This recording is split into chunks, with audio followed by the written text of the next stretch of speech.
Hello my dear friends, कैसे हो आप लोग। आई होप आप सभी बहुत ही अच्छे होंगे। तो आज के इस वीडियो में हम जानेंगे ओम का नियम क्या होता है, इसके साथ साथ उसके सत्यापन के बारे में चर्चा करेंगे, यानी उसका सत्यापन कैसे किया जाता है। ये मैट्रिक बोर्ड परीक्षा में कुल 5 मार्क्स का पूछा जाता है, जो कि बहुत ज़्यादा इंपॉर्टेंट है। तो आइए सबसे पहले जानते हैं ओम का नियम क्या है, यानी कि ओम्स लॉ क्या है।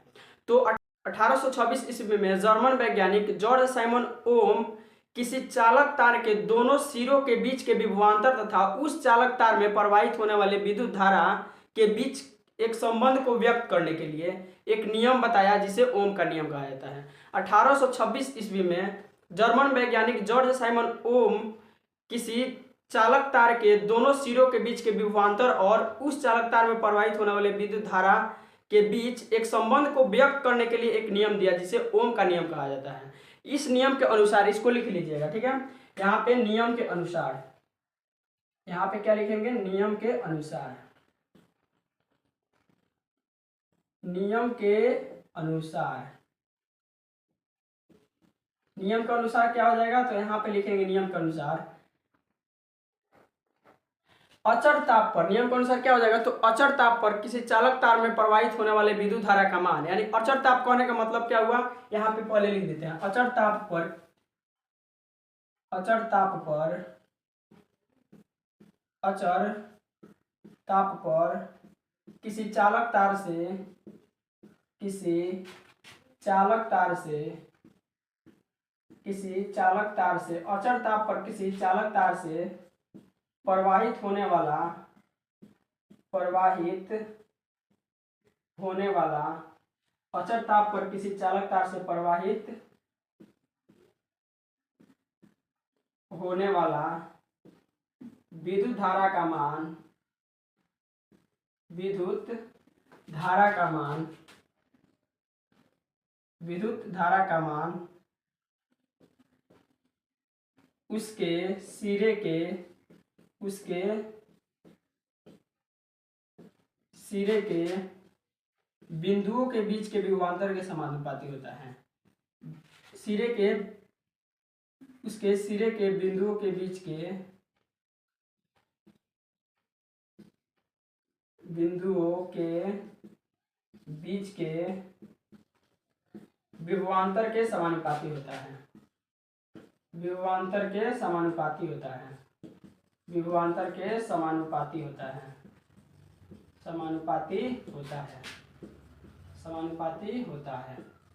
हमने यहाँ पे क्या लिखा है कि यहाँ पे क्या लिखा है, अचर ताप पर किसी चालक तार से प्रवाहित होने वाला विद्युत धारा का मान उसके सिरों के बिंदुओं के बीच के विभवांतर के समानुपाती होता है। यहाँ पे अचर ताप क्या है, तो इसका मतलब हुआ ताप जब न बदले, ताप जब न बदले। तो ताप जब नहीं बदलेगा, यानी एक समान ताप रहेगा, तब अचर ताप पर किसी चालक तार से प्रवाहित होने वाला विद्युत धारा का मान, विद्युत धारा को किससे दिखाते हैं, तो आई से, विद्युत धारा का मान उसके सिरों के बिंदुओं के बीच के विभवांतर के समानुपाती होता है। यानी विद्युत धारा किसके समानुपाती होता है, तो उसके सिरों के बीच के बिंदुओं के विभवांतर के, यानी कि आई समानुपाती भी हो जाएगा। यहाँ से आई इक्वल टू लिखेंगे तो क्या हो जाएगा, तो समानुपातिकता का चिन्ह हटेगा तो क्या आएगा, भी डिवाइडेड बाई आर। यहाँ पे आर क्या है, तो आर एक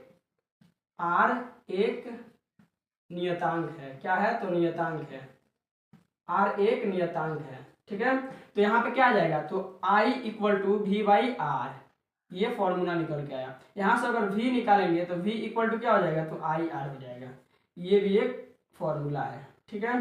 तो ओम का नियम यही होता है कि अचर ताप पर किसी चालक तार से प्रवाहित होने वाला विद्युत धारा का मान उसके सिरों के बिंदुओं के बीच के विभवांतर के समानुपाती होता है। मतलब आई समानुपाती होता है v के, जब वहां से समानुपातिकता का चिन्ह हटेगा तो क्या आएगा, एक नियतांक आता है जो r होता है, ठीक है।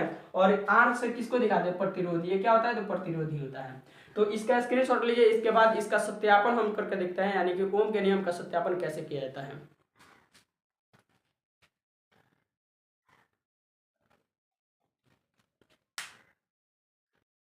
तो आइए जानते हैं अब ओम के नियम का सत्यापन कैसे करेंगे। तो इसके लिए सबसे पहले हम क्या करेंगे, एक परिपथ बनाएंगे।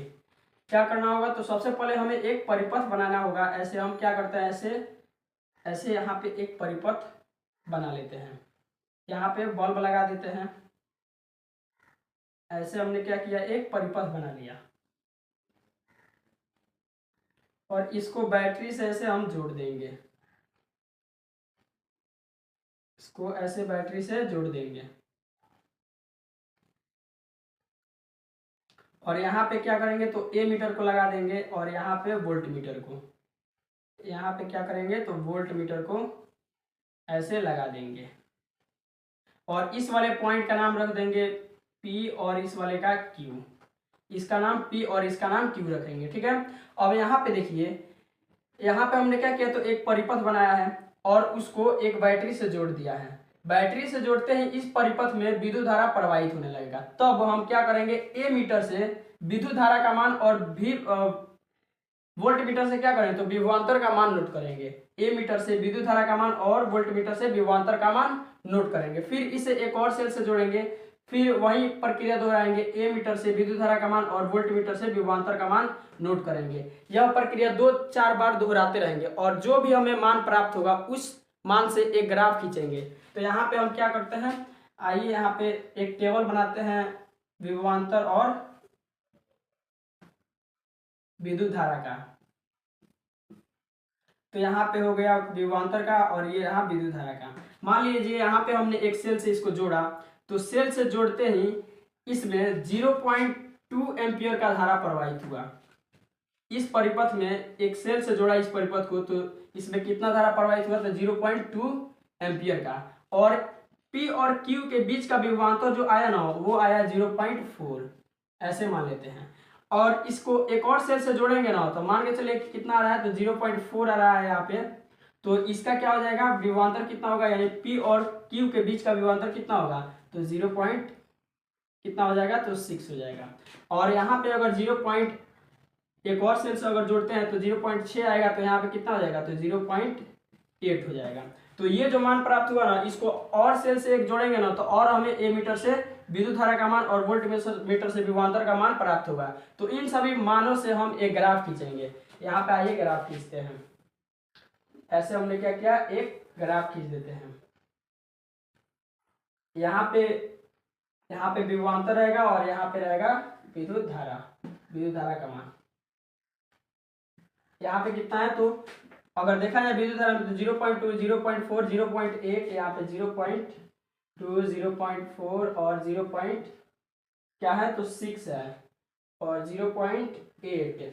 यहाँ विभवांतर अगर देखा जाए तो कितना है, 0.4 से स्टार्ट है, 0.4, 0.6 और 0.8 हो जाएगा। और यहाँ पे 0.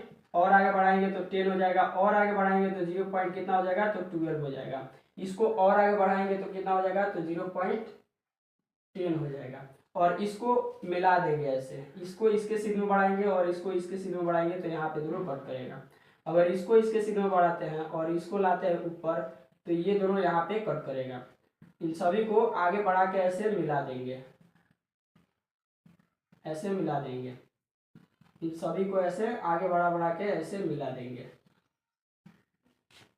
इसको इसके सिग्नल में ऐसे बढ़ा के इसको सिग्नल में बढ़ाएंगे तो यहाँ पे ये दोनों कट करेगा।